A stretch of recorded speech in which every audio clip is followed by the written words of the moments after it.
A hush clung to the crumbling walls, and through the fractured stones and scorched timbers, the faint echo of ancient grief lingered like a distant lament. Shadows flickered across the floor, cast by the last tongues of sunlight falling through the jagged holes in the roof. In this half-buried ruin, a place so overgrown with vines and creepers that it might have been claimed by the earth itself, an old man rested on a wooden stool.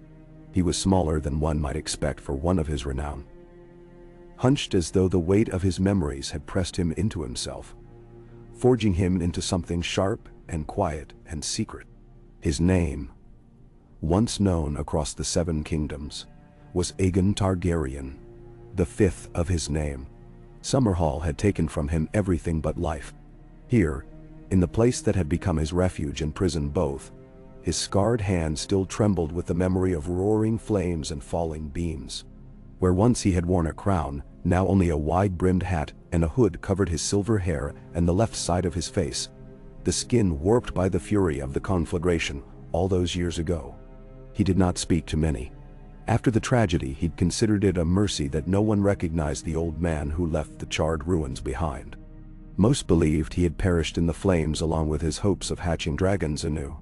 He had intended it so. He vanished, letting the realm believe the truth of his death while he carried on with the burdens of a past too heavy to share.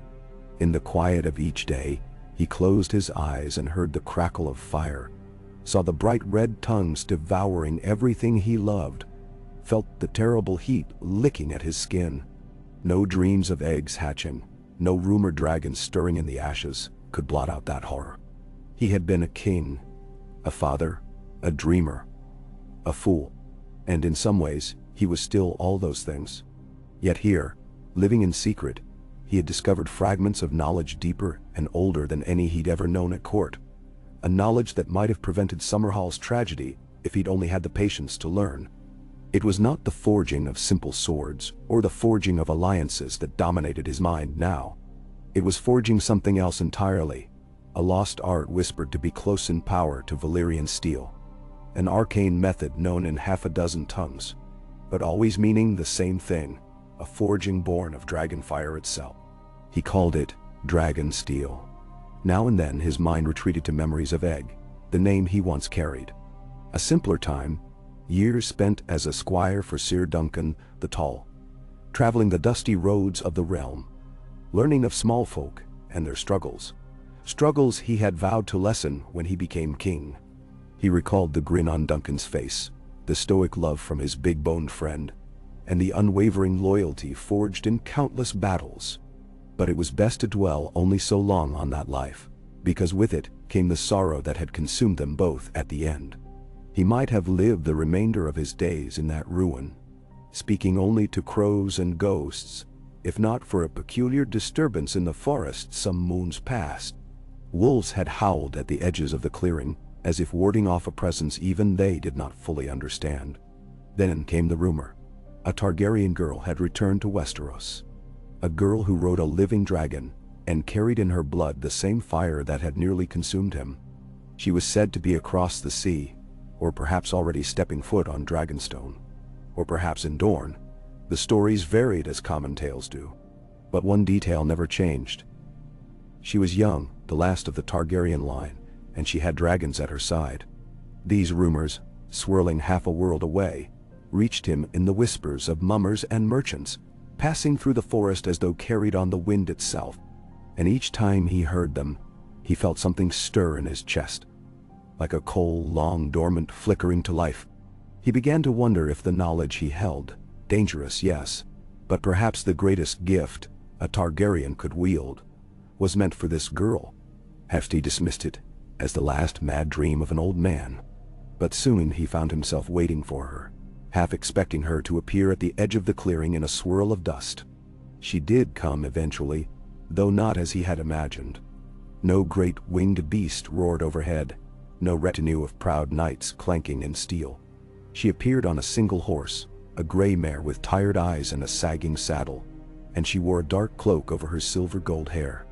Beneath her brow was the fierce determination of a queen in exile, and yet in her eyes he glimpsed something else. the quiet ache of a young woman who had seen too much, lost too many, and learned too soon how cruel the world could be. When Daenerys Targaryen found him in that overgrown ruin, she did not recognize him. How could she? He was just a stooped shadow of a man, quietly watching the late afternoon light stretch across broken stones. She asked for water first, her voice straining with fatigue. She was alone, carrying only a small pack on her back and a dagger at her belt. Whatever retinue she might have had before was nowhere to be seen. Perhaps they were dead. Perhaps she had sent them away. It was not his place to pry, not yet. He gave her water from a clay jug, watching her drink with measured gulps that spoke of hard lessons in desert survival. Only when she lowered the jug did he realize his own hands were trembling. Her face, the angles of her cheeks, the color of her eyes, held the ghosts of his forebears. She thanked him quietly, introduced herself by a name that hung in the air like a half-forgotten memory. Daenerys Stormborn of House Targaryen. She said it softly, as though she had long grown weary of announcing her titles. He only smiled, the left side of his face tightening uncomfortably as the scars pulled on old nerves. His first words to her were gentle. "We've waited a long while for you, my queen." She looked at him curiously, no sign of recognition gleaming in her violet eyes. He gestured for her to sit, though the fallen stones and broken columns of the old hall offered little comfort. She lowered herself to the cool ground and leaned against a chunk of limestone, silent, letting the hush between them grow. She had come seeking something. Or perhaps she had come because she'd heard rumors of a hermit with secrets. Or maybe she was lost. He did not press her. Twilight settled over them, the forest cicadas calling in the distance.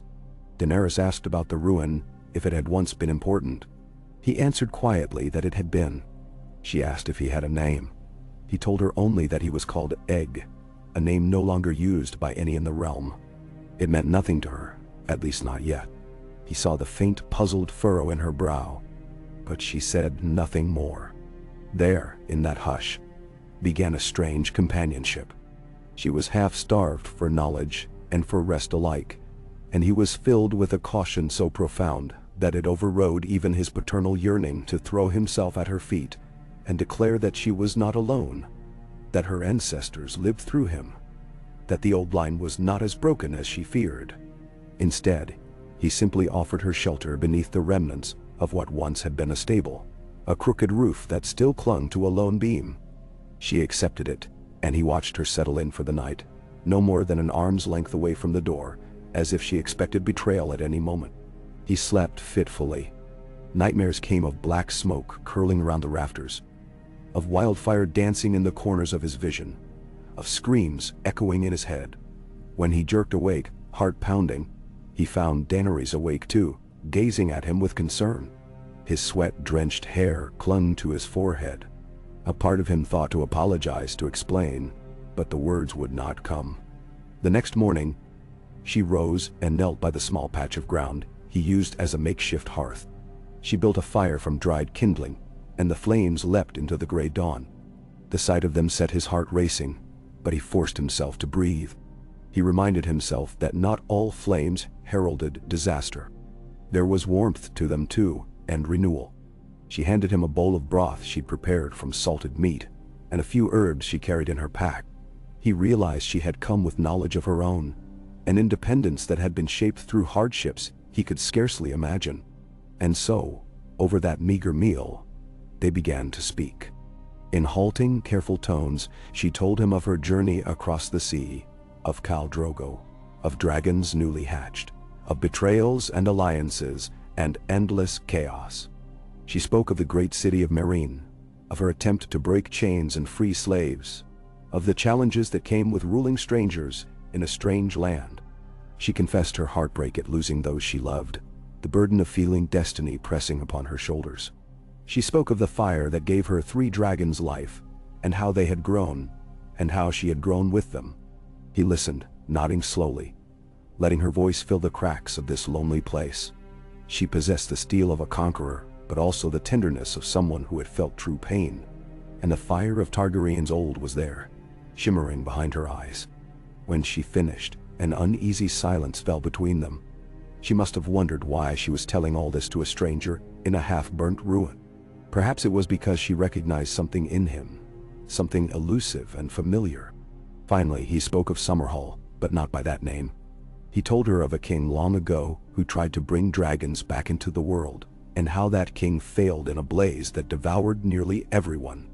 He spoke of the price of hubris, the cost of not fully understanding the mysteries one sought to harness. She listened, unmoving, her gaze keen, her mind turning over every word. He did not say that he was that king, but if she was half as perceptive as he suspected, she would see the truth soon. Days went by, and neither spoke of parting. When her horse grew restless, she would lead it to the narrow stream that wound through the forest, collecting water in battered metal bowls and small flasks. He showed her which berries could be eaten without harm, which mushrooms were safe. He was not sure why he lingered, why he did not simply reveal himself, but some instinct told him to wait. Perhaps he needed to observe her, to see if she was truly worthy of the secrets he had guarded all these years. Each day Daenerys warmed to him more. She noticed how he'd sometimes stare into the distance, as if he saw a different time superimposed over the present. She asked him gentle questions about his life, about the scars on his face. He deflected them with gruff humor. But little by little, he surrendered bits of truth. He told her that once he'd had a dear friend he called Sir Duncan the Tall, a knight of uncommon integrity. He told her he had known Targaryens in his youth, that he had been close to them, and that he had witnessed tragedies that shook the realm. She listened with the respect of one who understood that history's sorrow can be a living thing, haunting the present. On the 5th day of her stay, she ventured into the ruin's darkest corner, a collapsed chamber half swallowed by earth. Vines clung to the scattered stones. She emerged after a time carrying something that gleamed faintly in the dusty rays of sun. A shard of blackened steel, edges twisted and melted. She asked him what it was. He took it from her, feeling its weight in his palm, and told her quietly that it was all that remained of something once grand. A forging attempt that had gone terribly wrong. She frowned, turning the piece over in her slender fingers. When she touched the twisted metal, her eyes widened slightly, as though she sensed the remnants of some strange fire in its makeup. That night, while the moon hung low and orange in the sky, she found him tending a small fire in the courtyard. Without asking permission, she sat beside him, her expression intent. She asked him if he knew the secrets of Valyrian steel, if he had gleaned anything from old texts or lost scrolls. He hesitated. She spoke then of her brother Viserys, how he had boasted of the Targaryen legacy without truly understanding it, how he believed a crown was his by right, not by merit or might. She said she did not want to make that mistake, that she wished to learn what it truly meant to wield fire and blood. He did not answer immediately. Instead, he drew from his pouch a small stone, etched with unfamiliar runes. She watched in fascination as he turned it in his hand. He told her it was from an ancient place, perhaps Valyria itself, or older yet, no maester could say. Then he spoke the words that tightened the space between them. He spoke of dragon steel. He said it was more than forging metal in dragon fire.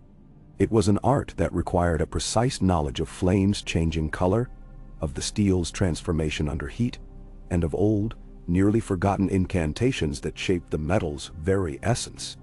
He told her it was dangerous, temperamental, unpredictable, and if performed incorrectly, as catastrophic as the tragedy that had befallen Summerhall. Her eyes gleamed with curiosity. She asked him to teach her. He shook his head, seeing in her the same desperation, the same mixture of hope and hunger that had driven him as a younger man. He warned her that there was a reason this art had been lost. She pressed him, saying that with the White Walkers rumored in the north and the realm in chaos, they needed every advantage they could muster. He felt his heart beat faster at her mention of the others, at the idea that doom might be creeping across the land once more, while the realm stood unprepared. But caution warred within him. In those flickering firelight shadows, he saw how her hand hovered near his own, how she too bore scars that could not be seen by mere lamplight. He told her again that she was not ready, that the forging of dragon steel required mastery of one's own inner fire, else it would consume her. She did not argue. She simply nodded, as if marking the start of a challenge she intended to overcome. So the days stretched on, and he began to teach her in small steps. Not the forging itself, but the discipline that must come first. He told her of the importance of calm breathing, of centering the mind, so that any storm of emotion might pass without leaving chaos in its wake.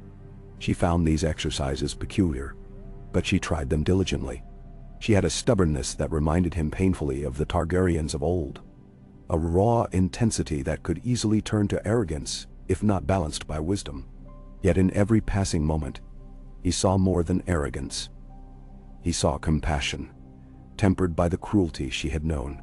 And so each morning, after they shared a simple meal, he showed her how to feel the rhythm of her own heartbeat, how to sense the subtle pulse of the earth beneath her feet, how to let her breath slow until she could almost hear the hush of the forest leaning in around them.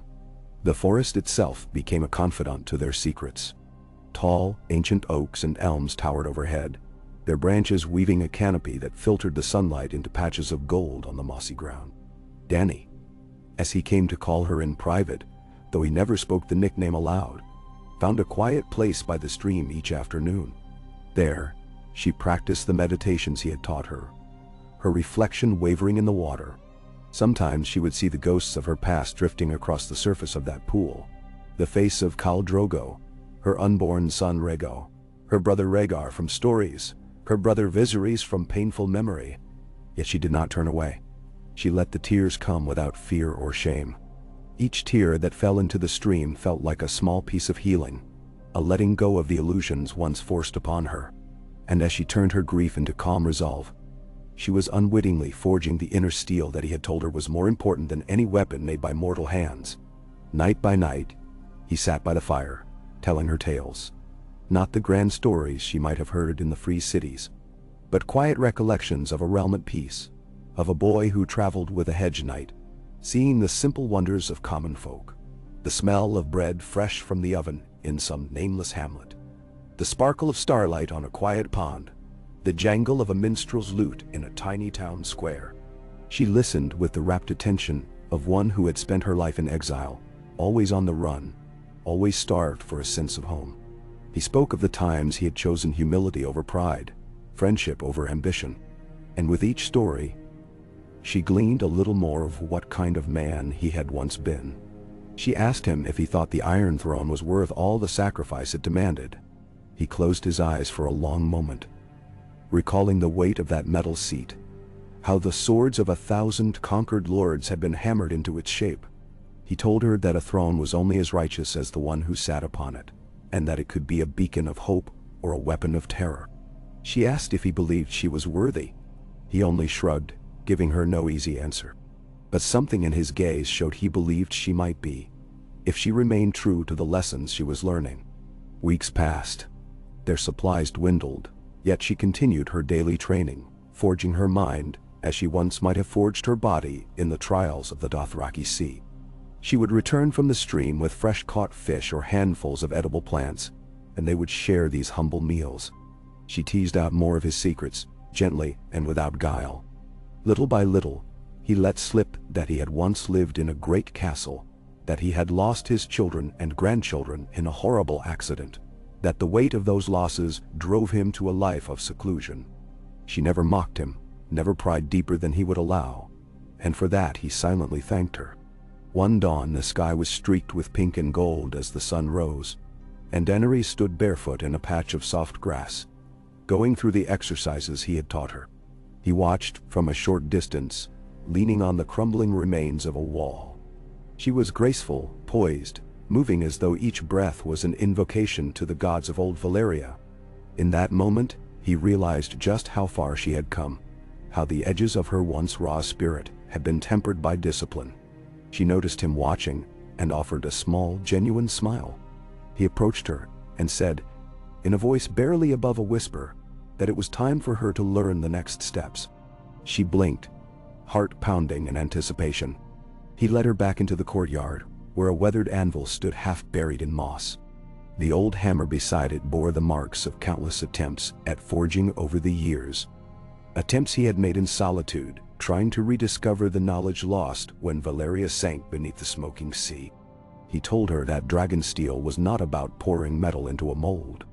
It was about coaxing the fire to bond with the steel, about allowing flame to fuse with the metal's essence. The process required a dragon's flame or something akin to it.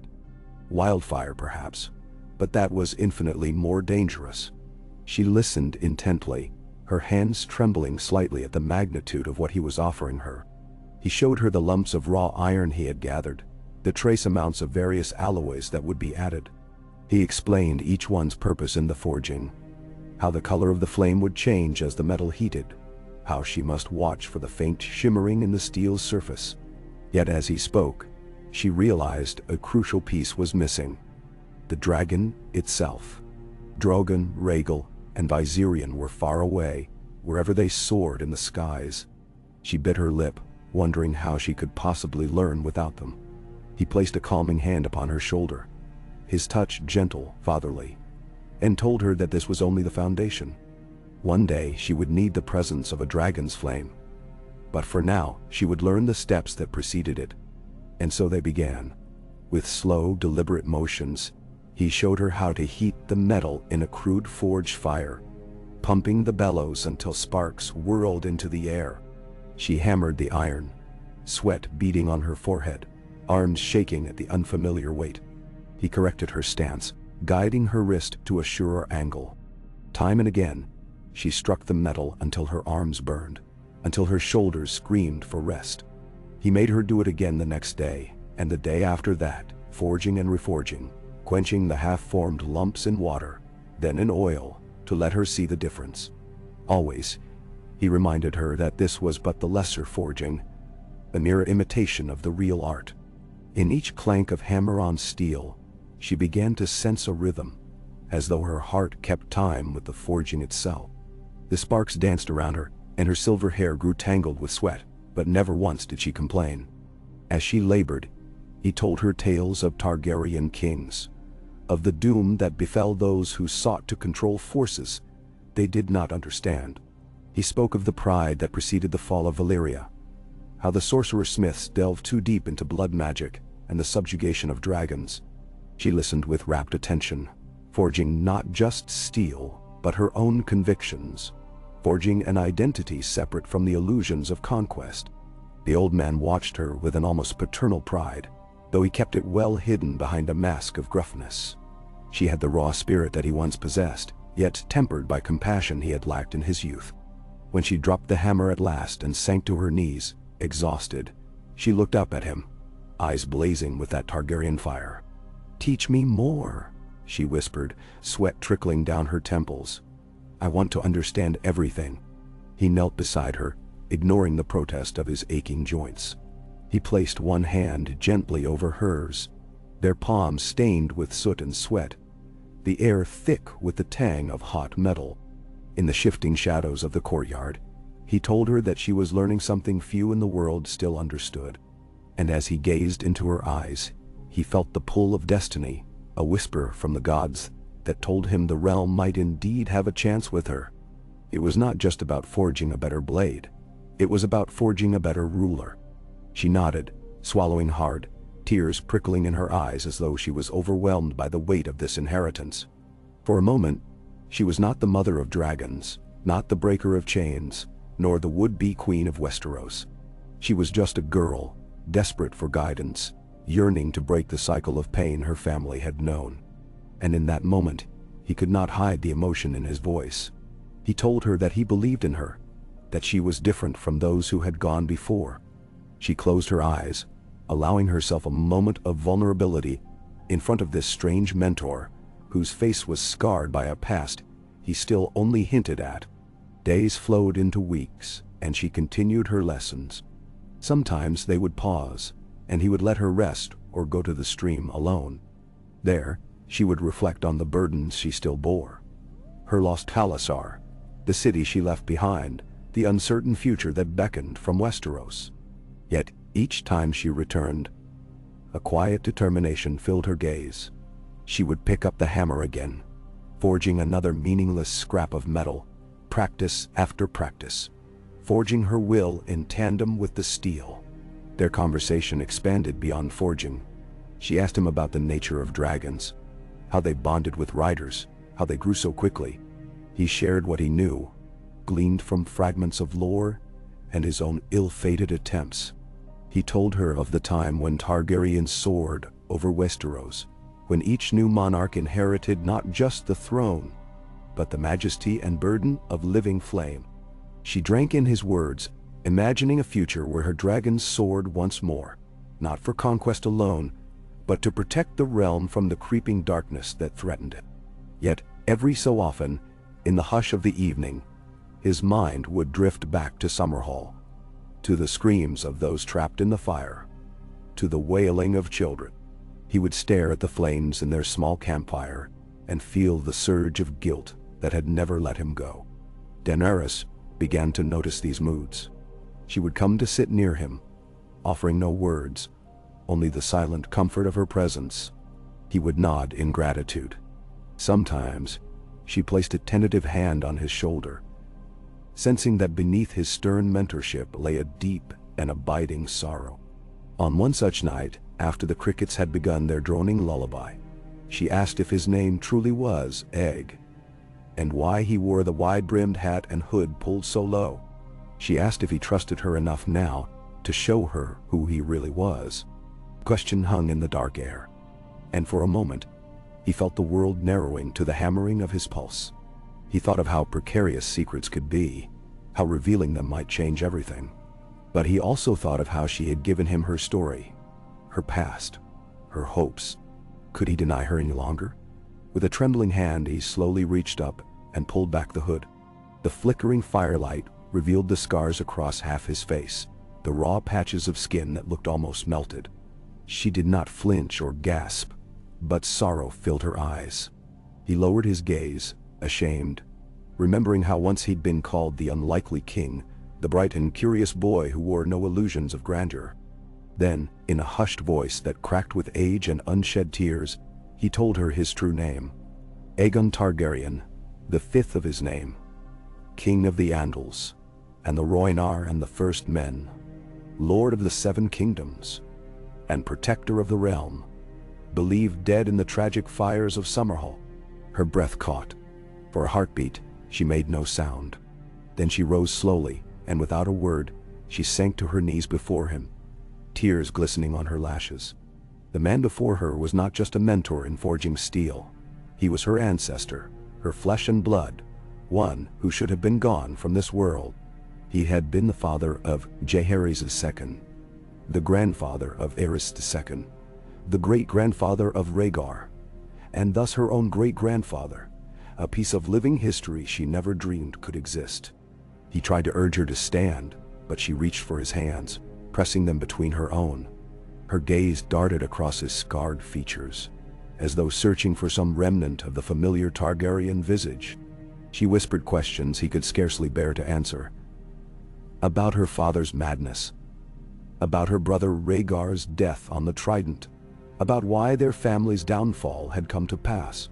And he spoke, voice trembling, explaining that after Summerhall, everything had unraveled. He had vanished, presumed dead, and the line descended through Aerys, whose paranoia and cruelty led to the rebellion. He had watched it from afar, powerless, a man with no realm and no crown. He had convinced himself that the best he could do was preserve the last scraps of knowledge, the last hopes for the Targaryen legacy, lest they be lost to darkness forever. She asked him why he had never revealed himself, why he had let Robert Baratheon claim the throne, letting the Targaryen name be reviled and hunted. He lowered his eyes, feeling a wave of shame crash over him. Summerhall had broken him.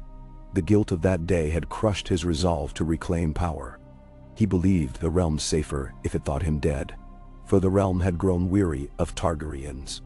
He had once believed Aerys might restore balance, and by the time he realized the depth of his grandson's madness, it was too late. Rage overcame him then, and he pounded his fist on the ground, lamenting the tragedy upon tragedy that followed. Daenerys listened with tears slipping down her cheeks, quiet and steady. She did not judge him or condemn him. She too knew the burden of being shaped by forces beyond her control. When he finished, raw agony etched across his voice. She leaned in and pressed a trembling hand to his scarred cheek, as if offering him absolution. Her eyes shone with a fierce compassion. She told him that she understood regret, that she understood wanting to protect those you love but failing in spite of it. She said that perhaps the gods had kept him alive for a reason, that this knowledge he guarded was meant to pass to her, so that the mistakes of Summerhall would never be repeated. They sat like that for a while, the fire crackling low, the stars spinning overhead, the forest quiet in reverent witness. He looked upon her as if truly seeing her for the first time. She was so much like the dreamers of House Targaryen, driven by hope, tempered by loss. In that moment, he felt something lighten within his chest, like a weight that had pressed down on his heart for decades, was finally lifting. From then on, their lessons took on a new intimacy. She knew who he was, and he knew who she was meant to be. They spent long hours at the forge, practicing the lesser forging, shaping rough steel into blades that glimmered a dull gray in the morning light. She became more adept, her hammer blows surer, her eye keener to the moment when the metal must be quenched. He saw the determination in her face, how she pushed herself until her arms shook, refusing to accept anything less than her best. And when they paused, they spoke frankly of the Seven Kingdoms, of the instability after the War of the Five Kings, of the uncertain alliances, the shattered illusions of peace. She asked him if he believed a single ruler was still the best path for the realm. He let out a weary sigh, recalling his own struggles to unify the kingdoms without stifling their individuality. Yet in her queries, he heard wisdom beyond her years. She did not want to conquer simply for conquest's sake. She wanted to build something better, to ensure the safety of all, from the grandest lords to the poorest small folk. It was what he had once desired as well, in the innocence of his youth. Listening to her, he felt the stirring of old hopes he thought extinguished. In the late evenings, he would doze off in a chair near the warm embers of their hearth. Daenerys sometimes draped a cloak over his shoulders, careful not to wake him. She would stand guard, the small dagger at her hip glinting in the faint light. She would look out over the ruins, imagining the day she might bring her dragons here. She pictured Drogon's great wings folding as he landed in the courtyard, Rhaegal and Viserion casting shadows against the half-fallen walls. She wondered if that day would come before or after she claimed her birthright. The future was a tangled haze, but at least she was no longer facing it alone.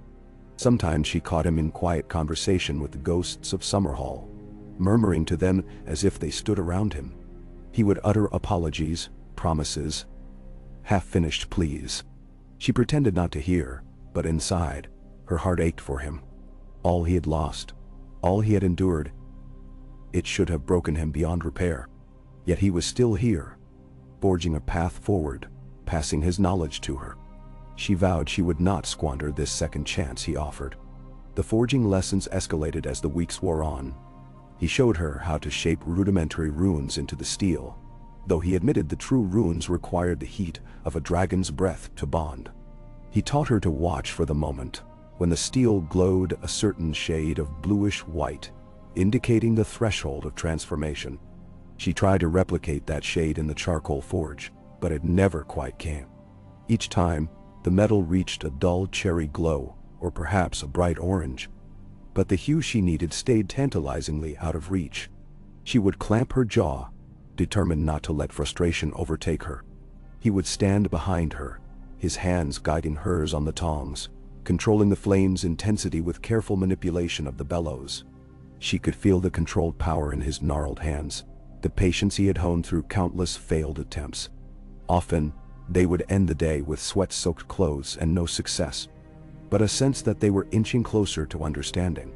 And each failure taught her humility, taught her that the forging of dragon's steel was not merely about technique, but about forging her spirit in tandem with the metal.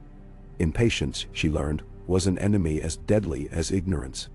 On one particular evening, the sky turned a sullen purple as thunderheads rolled in. Daenerys felt a restless energy in the air, her heart thrumming in time with the distant thunder.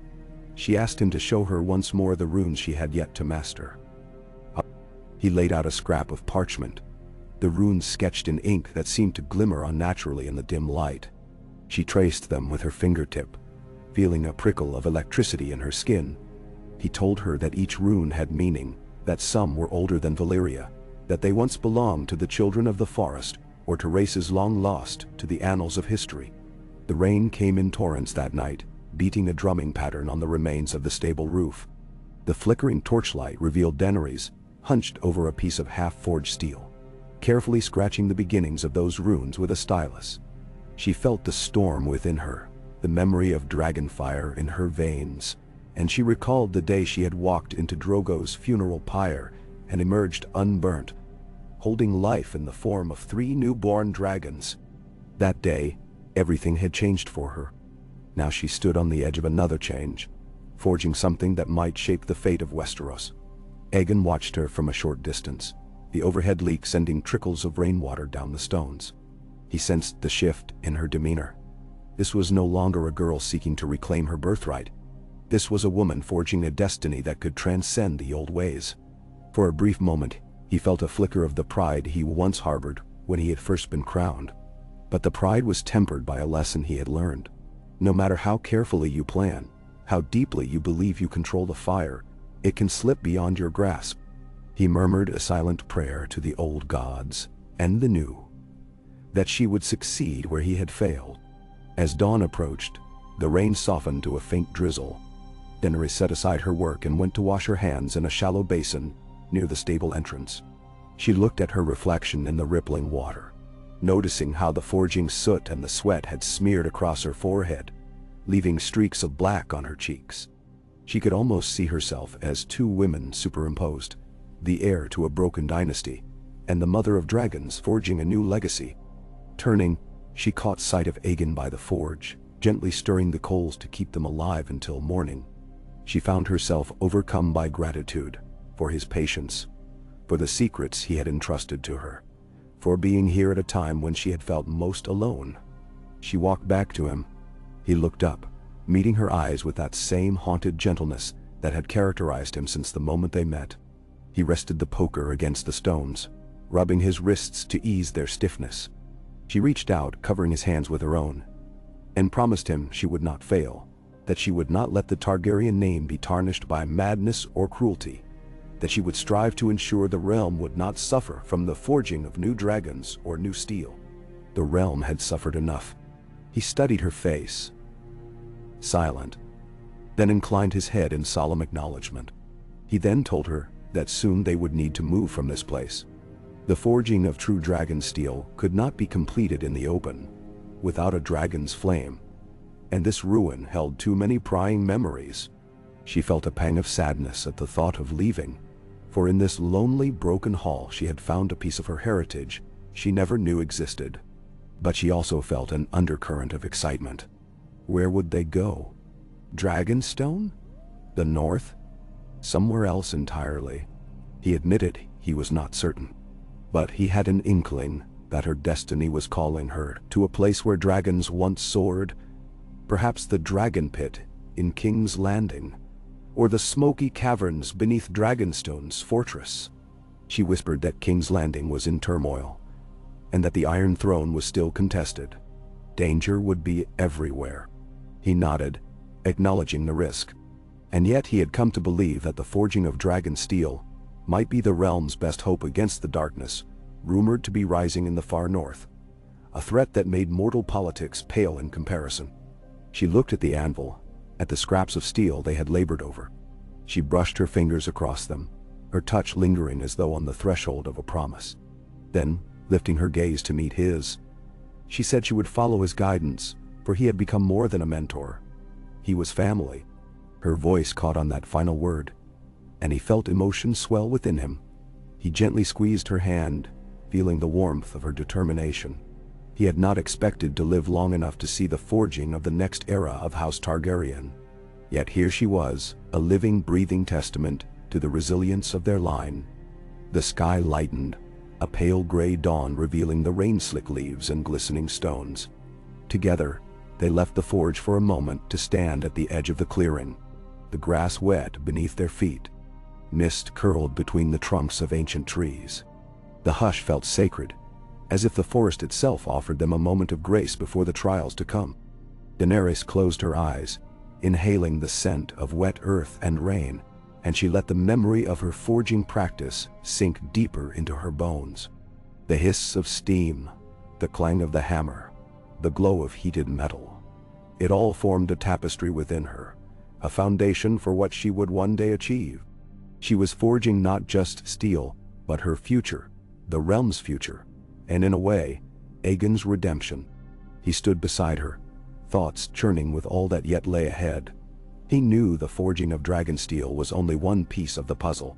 If her dragons came, if they allowed her to harness their flame in the forging, then she could create weapons powerful enough to fight any foe, be they mortal tyrants or undead nightmares. But even that would not be enough. If the realm shattered under the weight of its own divisions, she would need allies. She would need to unite the lords and the small folk alike, to show them that House Targaryen was not the monstrous shadow of Arya Stark, but something new, something just. He told her as much, speaking of the importance of unity, of bridging the chasms between north and south, between houses old and new. She listened, features resolute, as though marking each warning in her mind. She vowed that she would do whatever necessary to save the realm, to break the cycles of vengeance and fear. And he believed her. For all their tragedies, the Targaryen line had never been without hope, and she embodied that hope now, standing in the damp dawn, silver hair catching the first threads of morning light. They returned inside when the rain began again, lighter but persistent. They spoke quietly of logistics, how to travel without drawing too much attention, how to keep his identity hidden until the time was right, how to prepare for a long journey across war-torn lands. She would need a loyal retinue, perhaps some of the unsullied she had freed, or a cadre of Dothraki. But she confessed that she had become separated from many of her followers, and the roads were perilous. He offered what little advice he could, gleaned from his own days wandering the realm incognito. Yet the conversation always returned to the forging. That was the core of it all, the secret that could change the fate of Westeros if handled with the caution and wisdom it demanded. She watched him as he paced near the anvil, the light illuminating the deep lines on his face, lines etched by sorrow and the passage of time. She saw the flicker of his old regality in the way he moved, the sense of command that lingered despite decades of solitude. That night, as the rain softened to a gentle drizzle, they shared a humble meal of boiled tubers and a few strips of dried meat. Her horse, tethered under the stable's partial cover, stomped restlessly, and she wondered if it sensed the stirring of a new journey. The coals of the fire glowed sullenly, casting dancing shapes on the walls. She ran a hand through her hair, dislodging bits of soot and forging dust, thinking of how her dragons might respond if they saw her again. Would they sense her new knowledge? The subtle shift in her aura? Aegon watched her silently. He found himself marveling at her resilience. This was a woman who had walked through flames and emerged unscathed, who had conquered cities, freed thousands, and carried a bloodline steeped in prophecy.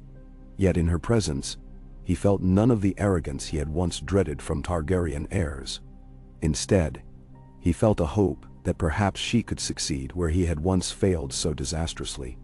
He recalled the day he first tried to hatch the dragon eggs at Summerhall, how his excitement had blinded him to the warnings of wise men. In Daenerys, he saw caution and empathy. He believed she might be able to kindle the flames without being consumed by them. The hours slipped by as they talked, their voices hushed. Thunder rumbled in the distance, but the storm did not return. Finally, she stretched out on the makeshift bed of blankets near the hearth, her eyes drifting shut from exhaustion. He watched her sleep, the tiny lines of worry smoothing from her brow.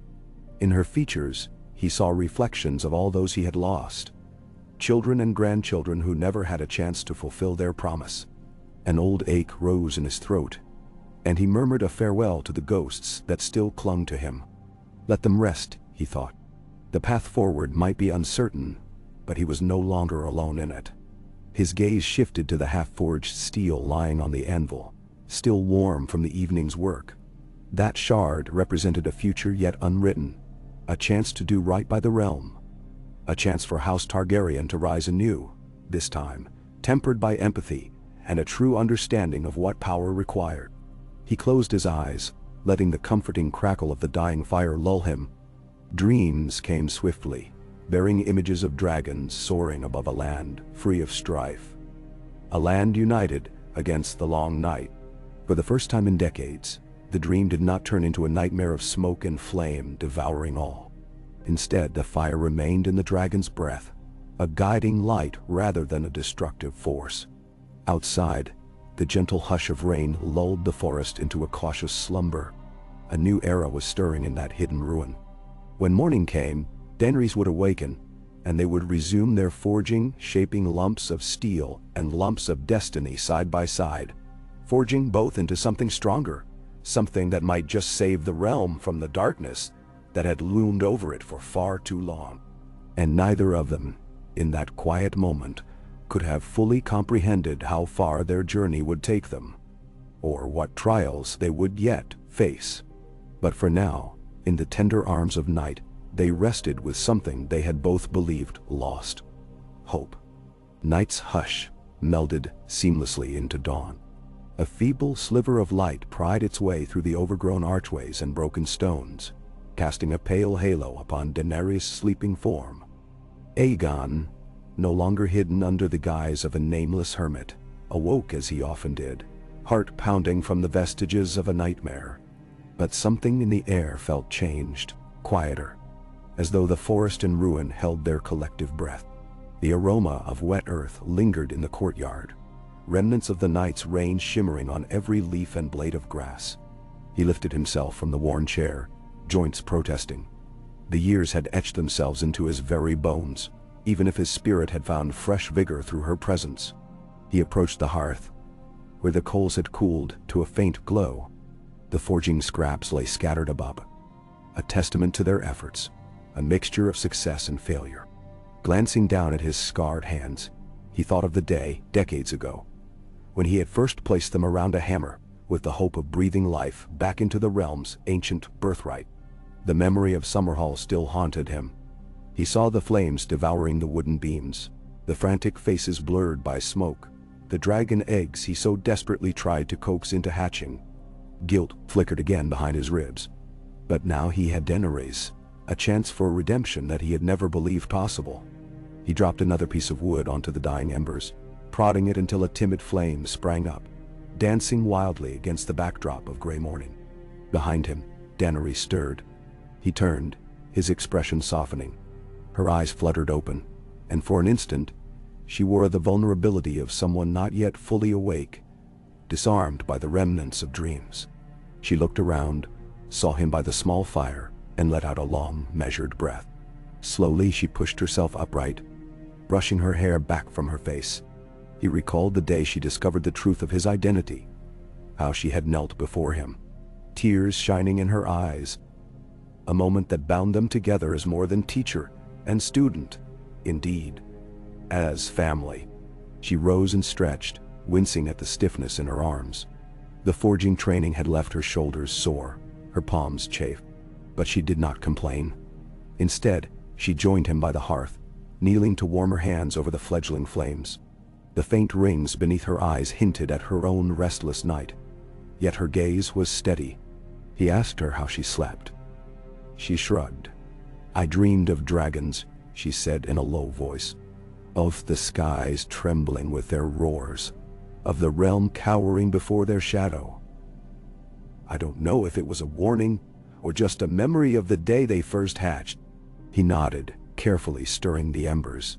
"Some dreams are echoes of what has been, others are whispers of what might come," he said, letting the cryptic nature of the words linger.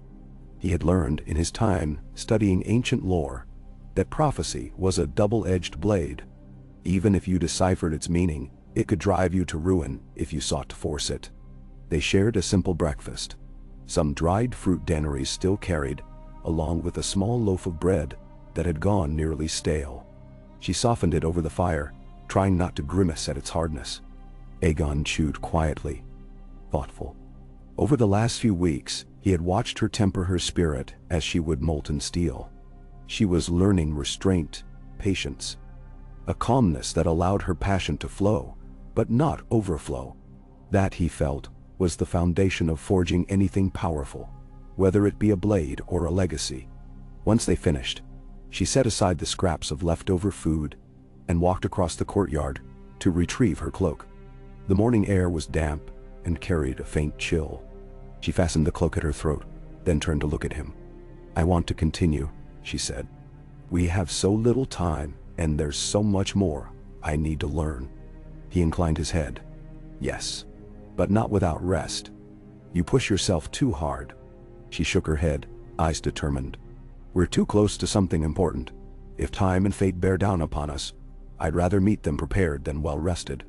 He almost argued, but her expression left no room for debate. Instead, he gestured for her to follow him back to the forge. The anvil stood where they had left it, its surface blackened by years of repeated use. She lifted the hammer, testing its weight in her hand. Her arms still ached, but she ignored the discomfort, focusing on the memory of the rhythmic strikes.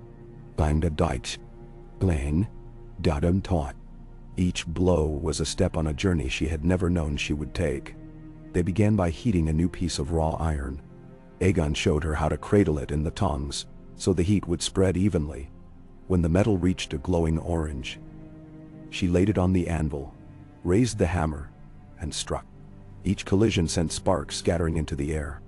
She gritted her teeth, trying to recall the stance he had shown her, the slight twist of the wrist that drove the force more efficiently. Aegon watched her carefully, occasionally reaching out to adjust her posture. "Breathe," he reminded her. "If your breath falters, your arm will tire faster. Let the hammer's weight do half the work." She inhaled sharply, exhaled in a measured flow, and struck the iron again. The ring of metal resounded through the courtyard, echoes dancing among the broken walls. The forest beyond grew quieter, as if in awe. She alternated between hammering and heating, forging a rudimentary blade shape, though she knew it was only practice. The real forging, dragon steel, would require the presence of her dragons and a level of heat far beyond what this modest forge could provide. Sweat beaded on her forehead, her arms screamed in protest, but she did not stop. She bent the iron under her strikes, coaxing it into a shape that resembled the blade of a dagger. Aegon nodded, satisfied with her progress. Then he had her quench the metal in a bucket of water, steam billowing around them in a hissing cloud. She coughed, eyes burning, but her expression was triumphant. The dull, half-formed dagger in her hand was proof of her growing skill. Aegon took it gently, turning it over, checking for inconsistencies. "Not perfect," he murmured. "But you're learning. And that's more important right now." She nodded, letting her arms drop to her sides. Her muscles trembled from exertion. He carried the still warm dagger to a nearby workbench, a slab of stone they had cleared of debris, and placed it down. She followed, eyes tracing the faint runic symbols they had begun etching on earlier attempts. She wondered how those runes would interact with dragonfire, how they might bind the essence of flame to the steel. He rested a hand on her shoulder. "We will move on soon," he said, voice low. "We've lingered here longer than we should. If there are rumors of your presence, they may reach unfriendly ears. And I fear the memory of Summerhall is too strong. It's as if the ruin itself does not wish us to succeed." She chewed her lip, torn. She had come to feel a strange attachment to the place. Despite its ghostly sorrow, it had become the womb of her new knowledge. "Where do we go?" she asked. "Dragonstone?" He let out a soft breath. "That was once the seat of our ancestors. The castle's depths still hold hidden passages and crypts, lore that even the maesters at the Citadel do not fully comprehend. If any place can aid us in forging true dragon steel, it may be Dragonstone, but it won't be easy to get there unseen. There are spies everywhere, and the seas are not safe." She squared her shoulders. "I've traveled many roads fraught with danger. If this is what it takes, I'll do it." His lips curved into a weary smile. "I expected no less from you. Still, we should make preparations, and we must find a way to summon your dragons, or at least one of them. Without dragonfire, the forging cannot succeed." Lian Nyohane. Eschiti. Her gaze flicked to the sky. Thoughts of Drogon, Rhaegal, and Viserion filled her with longing. Once they had been small enough to perch on her shoulders. Now they were formidable, primal forces that soared wherever they pleased, bound to her, but also filled with their own sense of freedom. Would Drogon heed her call if she summoned him across the leagues that separated them? She remembered the searing heat of his breath, the thunder of his wings. The thought made her heart pound. For the rest of that morning, she and Aegon gathered what few supplies they had. The old king rummaged through a chest hidden beneath a collapsed archway, revealing a hidden cache of items he had slowly collected over the years. A few bits of coin, some well-preserved maps that showed the roads and rivers leading to the coast, and a small, twisted piece of black rock that shimmered like obsidian in the half-light. Daenerys studied it curiously. This was found near the lava fields of Dragonstone, he explained, running his thumb across its glossy surface. It's not dragonglass exactly, but something akin. I believe it resonates with the presence of dragons. If Drogon or the others draw near, perhaps we can use this to guide them, or to guide ourselves. She tucked the black rock carefully into a pouch at her waist. Each step forward felt monumental. She couldn't help wondering if fate itself had shaped this course, or if it was simply the consequence of choices made by Targaryen's past. Either way, she felt the tide of destiny creeping up around her ankles. As they packed, a sudden rustling in the forest drew her attention. She stiffened, hand darting to the small dagger at her belt. Aegon's eyes narrowed, and he silently motioned for her to remain still. They crouched behind a broken section of wall, peering through the vines. The undergrowth trembled. A deer, perhaps, or a passing traveler.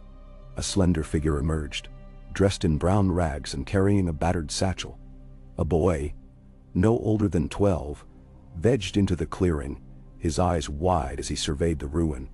His limbs were thin, face streaked with dirt, but he moved with caution, as though used to traveling alone. Daenerys felt a pang of pity.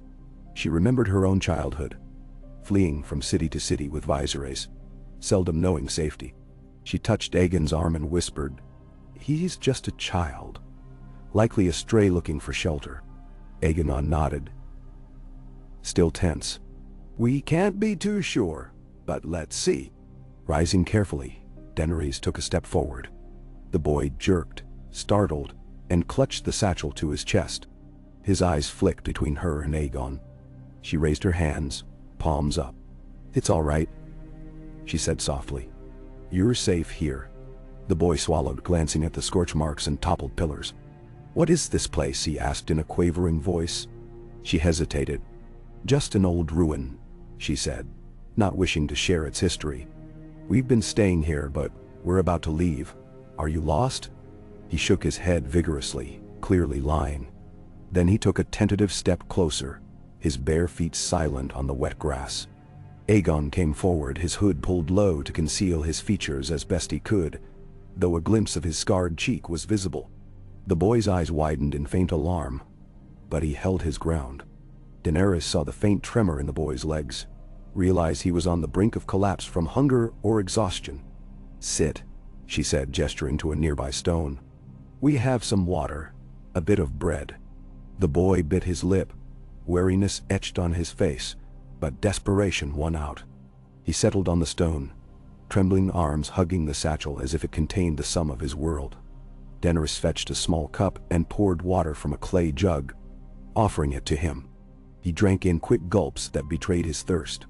Aegon silently handed over a piece of bread, which the boy tore into with feral hunger. Daenerys crouched beside him. "Where are you going?" she asked softly. He glanced at her, then at Aegon. "I heard there was a lord nearby who was hiring boys for the stables." He mumbled, crumbs falling from his lips. "I have no home. My mother died last winter." His words were mechanical, as though repeated in his head 1,000 times. "If I can work, maybe I can eat."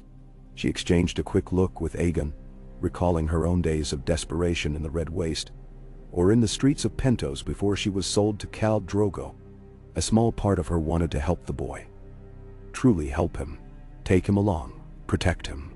But the road ahead was fraught with danger. and she did not wish to place him in the path of a war far beyond his comprehension. Aegon stepped closer, resting his staff on the ground. "There's a village 2 leagues west," he said. "They might have work for you there, or at least a roof for the night. But I can't promise more." "Then Mimsado." The boy's eyes glistened. He nodded, stuffing the last bit of bread into his mouth. "Thank you," he said around the mouthful. Then he hesitated, gaze dropping to the battered satchel. With fumbling fingers, he opened it and withdrew a small wooden trinket. Its shape was crude, a dragon with wings extended, roughly carved from driftwood. "My father made this," he said, voice trembling, "when I was small. He told me the Targaryen kings had dragons once long ago, that they protected people." Daenerys' breath caught in her throat. She glanced at Aegon. The old king lowered his eyes, a flicker of anguish passing over his features. The boy must have seen something in their faces, because he quickly stuffed the carving back into the satchel. I should go." He stood on wobbly legs, shoulders tight with uncertainty, as though expecting them to mock him. Daenerys reached out, gently taking his hand. "They did exist," she said quietly. "And they may exist again." She gave his hand a light squeeze, then let go. "Stay safe on the road." He nodded, eyes shiny, and trudged away from the ruin, disappearing into the undergrowth with the same cautious steps he'd arrived with. For a long moment, neither Daenerys nor Aegon spoke. The hush of the forest seemed louder after the boy's departure, as if the world were pressing in with questions unasked. Aegon cleared his throat. "We can't save everyone," he said, voice raw. "I tried. Gods know I tried. But the realm is vast, and sorrow is sown in every corner." She stood, her hands curling into fists. "Maybe not alone," she said. "But together, with dragons, with knowledge, maybe we can at least shield them from the darkest terrors." She thought of the White Walkers rumored in the far north, of the lords bickering for a throne, of the thousands of innocents caught in the crossfire. He gave her a searching look. "When I was king, I believed in a just reign, in protecting the small folk. But power is a fickle thing. Even the best intentions can curdle if we're not vigilant. Promise me you'll keep your heart open, Daenerys. Power alone doesn't save people." She nodded slowly. "I've seen what blind ambition does. I know that a queen can be revered one day and reviled the next. I have no illusions that I'll be hailed as a hero, just because I claim the throne of my ancestors." She paused, thoughts drifting to Meereen, to the uprisings, to the uneasy peace she'd tried to maintain. "I have to earn it." He reached out, resting a hand on her shoulder, the weight of his touch reassuring. "Then let us leave this place. Summerhall's ghosts do neither of us any good." They spent that afternoon securing what they could carry. The small chest of coins, the obsidian-like stone, and a few tools for forging. Aegon wrapped the practiced dagger Daenerys had made in a length of cloth, tucking it carefully into his pack. She saddled her horse, murmuring soft words to calm the mare. Together, they gazed upon the ruin one last time. The scorched timbers, the broken columns, remnants of a dream that had burned too hot. Aegon exhaled, tugging his hood lower over his face. "Farewell, old friend," he said to the ruin, voice thick with an emotion she did not try to name. "You gave me shelter, but you also haunted me. I pray that what I learned here is enough to pave a better future." "Nan?" Daenerys guided the mare forward, and they set out, picking their way through the forest. The canopy overhead filtered the sunlight into a shifting mosaic, leaves trembling in a gentle breeze that smelled of pine and damp soil. The path was faint and overgrown, clearly not well traveled, but her horse navigated it with careful steps. Aegon walked beside her, leaning on his staff, every so often glancing back as though he expected ghosts to follow. They spoke little. The forest was alive with chirping birds, rustling critters, and the distant rush of a hidden brook.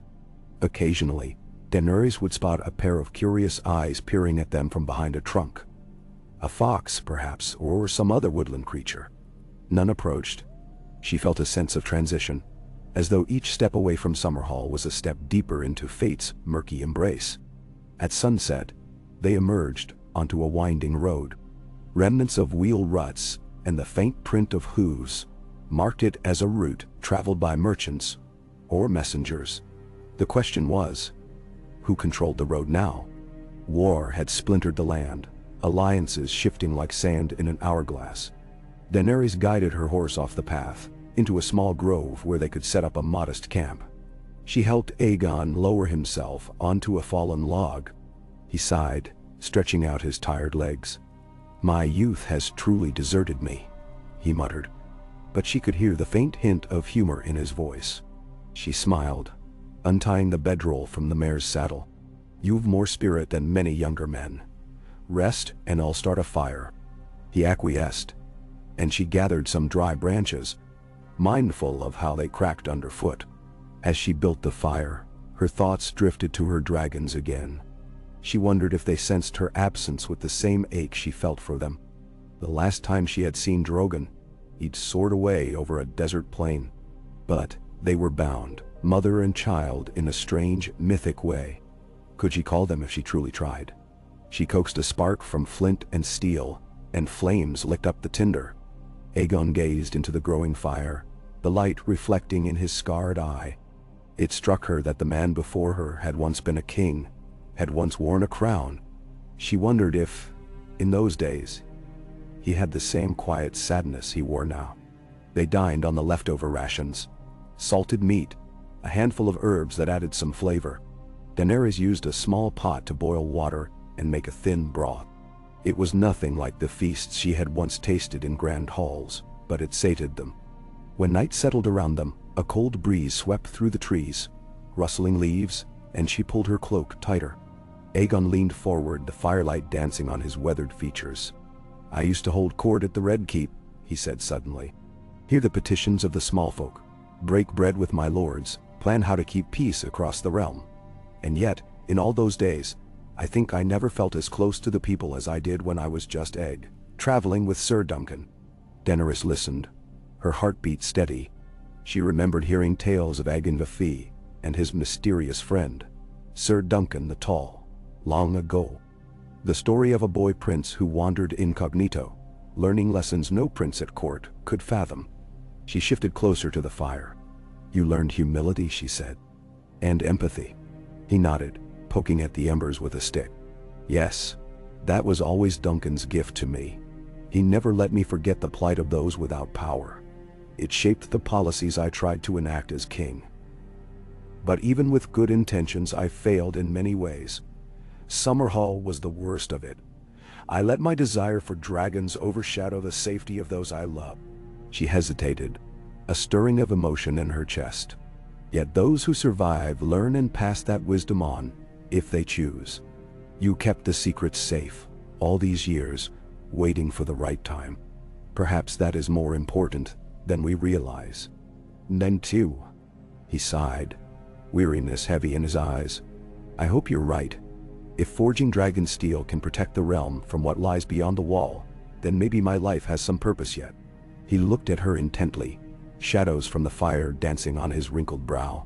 "But beware the echoes of Targaryen madness. Our blood has power, enough to shape destiny or destroy us. Remain vigilant against the voices that might drive you to cruelty or tyranny." She leaned back, remembering the stories of her father, the Mad King, the nightmares that haunted her in childhood, hearing the whispers of how Aerys Targaryen had burned his subjects, grown paranoid, lost in a labyrinth of fear and spite. She shuddered. "I won't be that, I can't be." Aegon's gaze held hers. "No one ever believes they will. But the line between justice and vengeance can be thin. Suffering can twist even the noblest heart." She looked away, staring into the fire's heart, thinking of the rage she had felt when her dragons were threatened, when her people were enslaved, when traitors tried to tear down everything she'd built. There was a part of her that yearned to unleash dragonfire upon those who caused such cruelty. But she remembered the innocent faces too, the children in Marine who looked at her with wonder, the freed slaves who named her Mysa. They needed a queen who would not lose herself to anger. They fell silent, each lost in private reflections. The forest around them was full of soft murmurs. Wind through the leaves, distant owl calls, the crackle of twigs as small creatures passed. Daenerys felt the weight of the night pressing in, and with it, the enormity of what lay ahead. She was determined, but she was also afraid. Afraid of failure, of losing the dragons she had nurtured from eggs, of failing the very people she wanted to protect. Eventually, Aegon reached into his pack and drew out a thin, battered book. Its cover was scuffed beyond recognition, but when he opened it, she glimpsed pages filled with cramped writing and half-faded sketches of sigils, runes, and diagrams of forging processes. He laid it open on his lap, beckoning her closer. "This is what remains of my notes from long ago," he said. "I pieced them together from older texts, from the rare scraps of Valyrian lore that survived the Doom, and from the attempts we made at Summerhall.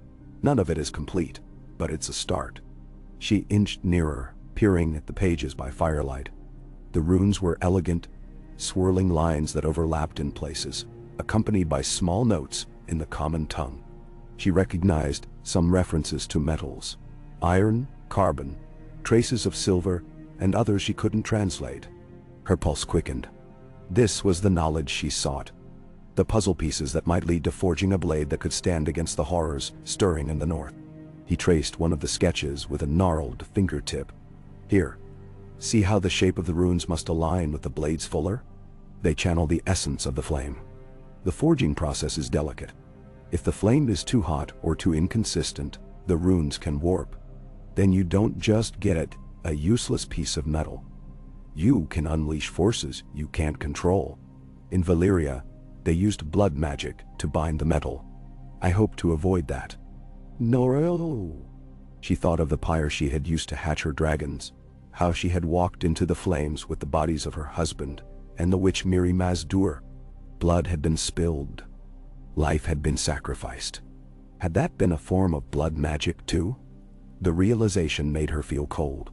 Yet she also knew that without that night, her dragons would still be stone. They spent the next hours leaning over the book, discussing the possible modifications for using a live dragon's flame. Aegon speculated that a dragon's flame might be less erratic than wildfire, more focused, if the dragon were willing to cooperate. Daenerys recalled how Drogon's fire had set entire fields ablaze, how Rhaegal and Viserion had burned fleets to cinders. Could she focus that kind of force onto a single blade? It seemed daunting, but no more daunting than walking into a funeral pyre had once been. The night wore on, and exhaustion weighed heavily on their eyelids. Finally, Daenerys closed the book gently. "We'll make for the coast," she said. "We'll find a ship to Dragonstone if we can. And once we're there..." She drew a deep breath. "Oh, call for Drogon. If he answers, we'll attempt the forging. If not..." She trailed off, not wanting to consider that possibility. Aegon nodded, his expression guarded. "We'll try, Daenerys. But know this, success is not guaranteed. Even with all our careful planning, forging dragon steel remains a dangerous gamble." She managed a small smile, the fire's glow highlighting the determination in her eyes. "Everything I've ever done has been a gamble.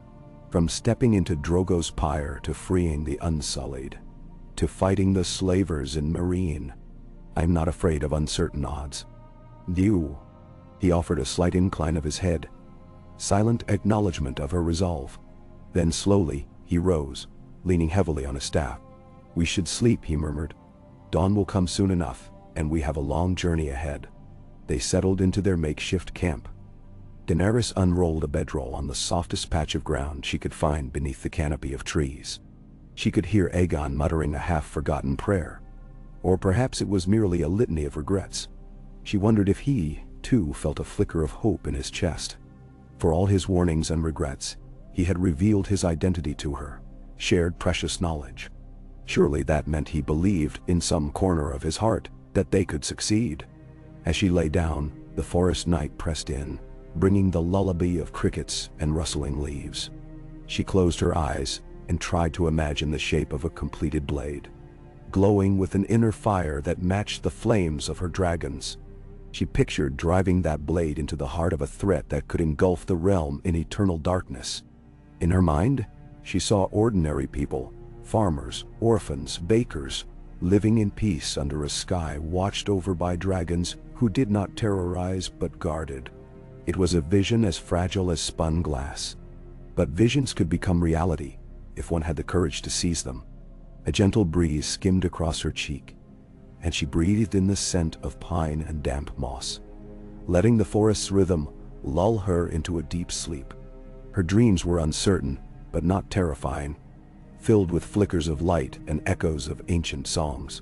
Morning would come, and with it, the next leg of their journey toward Dragonstone, and toward the possibility of forging a future brighter than the tragedies that had preceded them.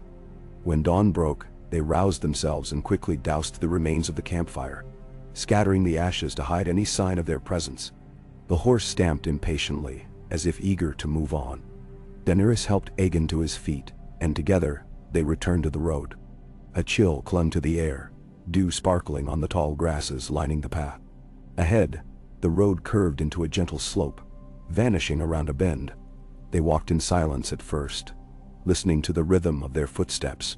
Overhead, the sky was a pale blue, streaked with clouds that caught the early sunlight.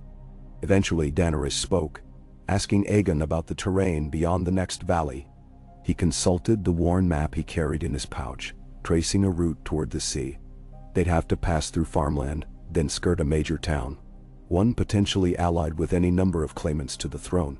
She pulled her hood low, mindful that her silver hair was as distinctive as any banner. They agreed to keep to back roads whenever possible. Soon enough, they found themselves crossing fields dotted with small huts. Farm workers moved among the rows, their bent backs a testament to unending toil. A few paused to glance warily at the strangers on the road. Daenerys offered a polite nod, trying not to draw attention. She wondered if they recognized her features, if they whispered of the silver-haired queen come to raise dragons again. Or perhaps they only saw a tired traveler and an old man. No one approached them, and for that, she was grateful. They spent the day traveling, stopping only to water the horse and share a simple midday meal. The sun climbed high, then began its slow descent. The land dipped into gentle hills, each crest revealing another sweep of fields or clusters of woodland. Daenerys felt her muscles ache from the constant journey, but she pushed on, longing to reach the coast and set sail for Dragonstone. Aegon, for his part, moved at a pace that surprised her, despite his age and the pain in his joints. His endurance seemed born of necessity, fueled by the knowledge that they could not linger in any one place. She recalled the boy who had once stumbled upon their ruin, a reminder that the realm was full of eyes and ears, and that not everyone's intentions were kind. By evening, they spotted a river that wound through a shallow valley, its waters tinted gold by the setting sun. They decided to make camp near its banks. The horse drank eagerly, and Daenerys used the water to fill their skins. Aegon knelt by the water's edge, wincing as he lowered himself, then splashed his face with the cool current. "You know," he said, gazing at the flowing water, "sometimes I forget how beautiful this land can be. When I was a boy traveling with Duncan, every horizon felt like a promise. As king, I saw everything through the prism of responsibility and worry." Daenerys joined him, rinsing her hands.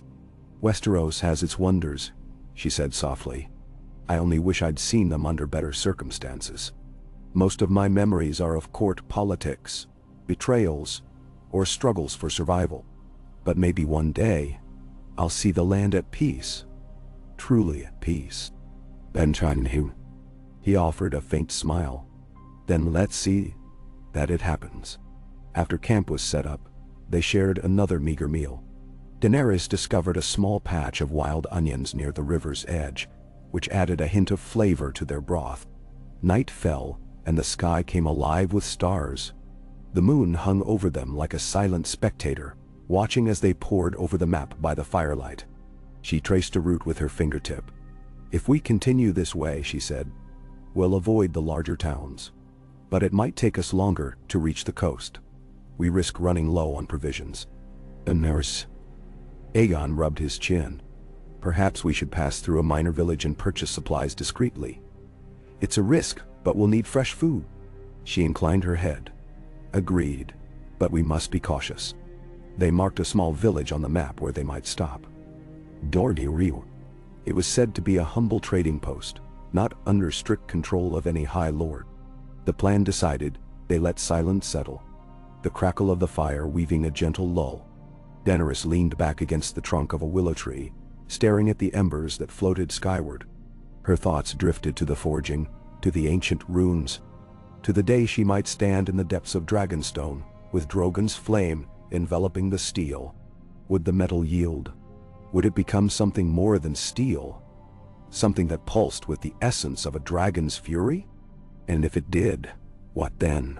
She pictured leading an army against the threat in the north, brandishing a weapon that could carve through the White Walkers. She imagined forging multiple blades, arming those who fought for life, uniting the Seven Kingdoms in common cause. A small smile touched her lips. It was grandiose, almost impossible.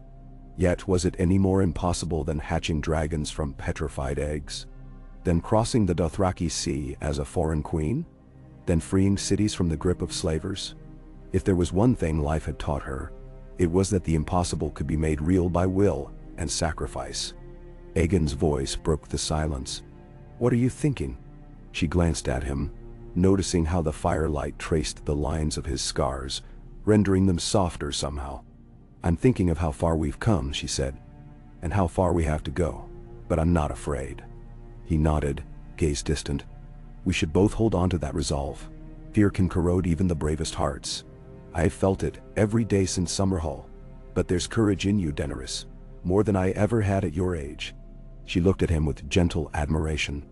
"I doubt that. It takes courage to dream of hatching dragons when the world has declared them extinct. To risk everything on a hope that defied reason. Maybe your methods were flawed, but your bravery wasn't." A ghost of a smile curved his lips. "You honor me too much. Still, I see the truth in your eyes. You won't repeat my mistakes. That's enough to give this old man a measure of peace." Before she could respond, the wind shifted, carrying a new scent through the glade. Smoke, but not from their fire. Her back stiffened. She raised her head, sniffing the air. It came from somewhere upriver, the faint tang of burning wood. Instinct flared in her chest. She signaled Aegon to be still, and he, too, caught the scent. Snuffing their own fire to embers, they rose cautiously. Daenerys guided her horse farther into the shadows, then crept to the edge of the river, scanning the darkness. By the soft moonlight, she saw a faint orange glow through the trees. Something was aflame. Aegon touched her arm, voice barely above a whisper. "We should investigate, carefully." Her heart thudded. Memories of the Red Waste, of the atrocities she had seen, charged through her mind. She nodded, then led them forward, each step calculated to avoid snapping twigs or rustling leaves. The smell grew stronger as they neared, the flicker of flames dancing on tree trunks. Soon, they came upon a clearing. A small wooden hut stood there, or what remained of it. Fire licked at its walls, smoke rising in a bitter plume. A cart had been overturned nearby, its cargo of hay and sacks of grain scattered. Daenerys' eyes darted across the scene. She saw two figures crumpled on the ground, unmoving. Her stomach lurched. Without hesitation, she broke cover and rushed forward. Aegon hissed a warning, but followed. The hut was mostly collapsed, but the fire hadn't spread completely. She knelt beside the first figure, an older man, clothes singed, face ashen. Her palm sought a pulse at his neck. Nothing. She grit her teeth and crawled to the second figure. A woman, younger, with a terrible wound in her side. Her eyes fluttered open, breath ragged. Daenerys leaned in, speaking softly. "We're here. What happened?" The woman's voice was barely audible. Bandits, took everything. Tried to burn us in our home." Her eyelids drooped. "Please, my child." Daenerys' heart twisted. She glanced around frantically. There, near the cart, she spotted a small form huddled among the sacks of grain. A child, eyes wide with terror. Alive by some miracle. She beckoned the child forward. Aegon knelt on the woman's other side, assessing the wound. The child, a boy of maybe 8, scrambled toward them, face streaked with tears. He knelt by his mother, voice breaking in frantic sobs. Daenerys pressed her hand gently over the wound, feeling warmth and life slip through her fingers. She wanted to summon a healer skill, but she had none. She looked at Aegon, who shook his head grimly. The woman's gaze flickered, unfocused. "Take my son," she rasped. No one else left her. Her breath rattled, and she coughed, crimson staining her lips. Daenerys felt tears sting her eyes. "We'll help him," she promised. "We'll keep him safe." She gripped the woman's hand, feeling it go limp in her grasp. The child let out a cry that tore at her heart. Burying his face in what remained of his mother's clothing, Aegon bowed his head, the lines of his scar standing out starkly. Smoke swirled around them, the flames hissing and crackling. The tragedy of it was immediate and brutal. Daenerys could only hold the child, offering what little comfort she could. When the woman's breathing stilled, Daenerys gently closed her eyes.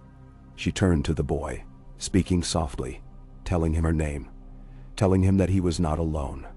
But her words were ashes in the wind, and the boy clung to her as though drowning, his sobs racking his frail body. Aegon rose, peering at the line of trees. "Bandits may still be nearby," he warned, voice tight. "We can't stay here." Daenerys lifted the boy, who was too shocked to resist. He clung to her cloak, tears streaming down his soot-stained cheeks. She carried him away from the smoldering hut, where sparks still flew into the night air. Aegon followed, eyes scanning the darkness for any sign of movement. But whoever had done this seemed to be gone, leaving only devastation behind. At the edge of the clearing, they paused. The boy gazed back at the ruin that had been his home, a tremor of disbelief in his eyes. Daenerys brushed soot from his hair, feeling the weight of responsibility settle onto her shoulders once more. Here was another life shattered by the chaos of the land. Another reminder that the realm's suffering went far beyond courts and crowns. She glanced at Aegon, who nodded, jaw set. "We'll bring him with us," she said.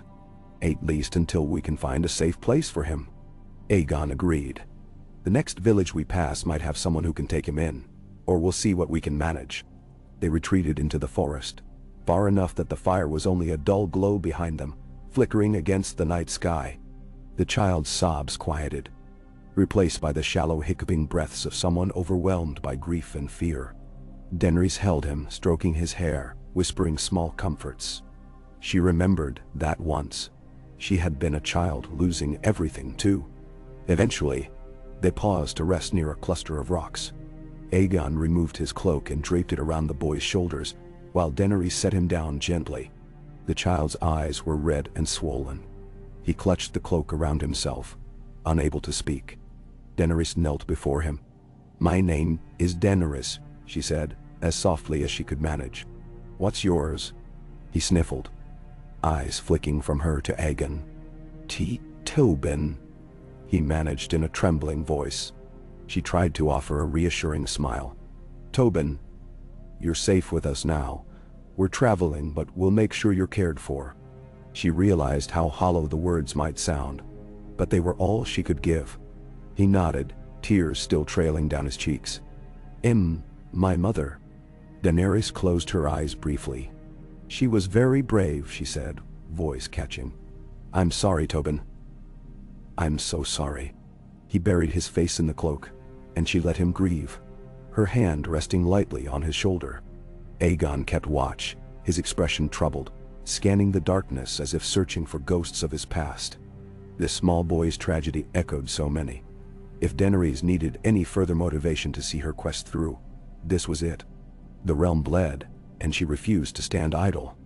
In time, Tobin's sobs gave way to exhaustion. He slumped against Daenerys, eyes half-lidded. She cradled him, humming a lullaby she barely remembered from her own childhood. Something about silver seas and starlight, words half lost to time. But the melody was soft, and it eased his trembling. Aegon found a spot where they could huddle together until morning. He pulled some blankets from their packs, creating a makeshift bed on the forest floor. Daenerys settled Tobin onto the blankets, tucking the cloak around him. He fell asleep almost immediately, a sleep born of pure exhaustion. She and Aegon exchanged a quiet look across the boy's sleeping form. She saw fury and sadness warring in Aegon's eyes. The sight reflected her own emotions. Another victim of the realm's lawlessness. Another innocent caught in the crossfire. She lay down beside Tobin, keeping a comforting arm over him, her own eyes lingering on the star-flecked sky above. Dreams of dragons and forging seemed distant under the stark reality of what she had just witnessed. Yet, she vowed silently to this small boy, to the boy she once was, to all the orphaned and displaced. She would do everything in her power to end the chaos that plagued these lands. If forging dragon steel could help quell the nightmares descending from the north, if reuniting the realm under a just ruler could bring peace, she would see it done. In the hush that followed, the forest's nighttime melody encircled them. A breeze carried the faint remnants of smoke, mingling with the scent of dew. Aegon dozed fitfully, staff within arm's reach. Daenerys stayed awake a while longer, listening to Tobin's soft breathing, feeling the sorrow and determination coil within her. The forging of blades, the summoning of dragons, these were grand tasks. But perhaps the greatest task lay in mending the broken hearts of the people who lived under the Targaryen name, or any name at all. As sleep finally claimed her, she carried that burden into her dreams, melding it with a fiery promise of the future she hoped to forge. A future where orphan children would not tremble in burning huts, where power would not spiral into senseless cruelty, and where dragons soared not to enslave, but to shield and protect.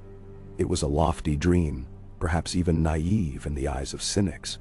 But she held it close, like a precious ember in the night, determined to fan it into a flame that would guide them all out of darkness.